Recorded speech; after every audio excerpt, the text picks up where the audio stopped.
ठुल में station road ते मोटरसाइकिल चोरी कंदे चोर पकड़जी वियो। दुकानदार आचर कुंडराणी जी मोटरसाइकिल चोरी कंदे चोर खे शहरनि सोघो करे वरितो। शहरनि चोर खे पकड़े मारकुट बाद पुलिस हवाले करे छॾियो आहे। पुलिस मूजिब शहरनि चोर पकड़ियो आहे, जांच करे रहिया आहियूं। अहम ख़बर असां सां शेयर करे रहिया आहियूं ठुल मां, जिथे स्टेशन रोड ते मोटरसाइकिल चोरी कंदे चोर पकड़जी वियो आहे। दुकानदार आचर कुंडराणी जी मोटरसाइकिल चोरी कंदे चोर खे शहरनि सोघो करे वरितो।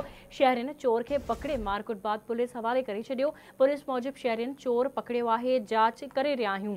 ठुल में स्टेशन रोड ते मोटरसाइकिल चोरी कंदे चोर पकड़जी पियो आहे। दुकानदार आचर कुंडराणी जी मोटरसाइकिल चोरी कंदे चोर खे शहरनि सोघो करे वरितो आहे।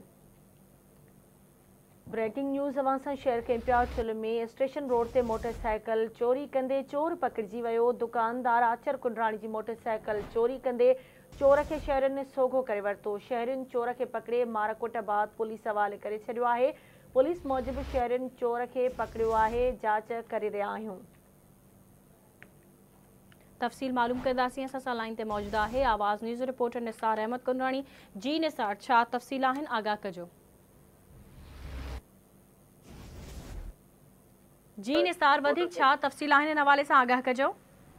हाँ जी बिल्कुल, स्टेशन रोड ते मोटरसाइकिल चोरी दौरान जो है एक चोर पकड़जी पियो आहे, जंहिंखे शहरनि पकड़े करे मारकुट करण बाद जो है पुलिस हवाले करे छॾिया आहे। जॾहिं पुलिस इन हवाले सां जांच करे मालूमात वठी रहिया आहे त इहे चोर पहिरियों दफ़ा चोरी करे आया आहिनि, जंहिं ते ॿिया केस बि दाख़िल आहिनि। जॾहिं त वारसो ते पहुची करे चोर खिलाफ़ केस दाख़िल कराए रहिया आहिनि। जी ठीकु आहे, मुंहिंजी महिरबानी अपडेट करण लाइ।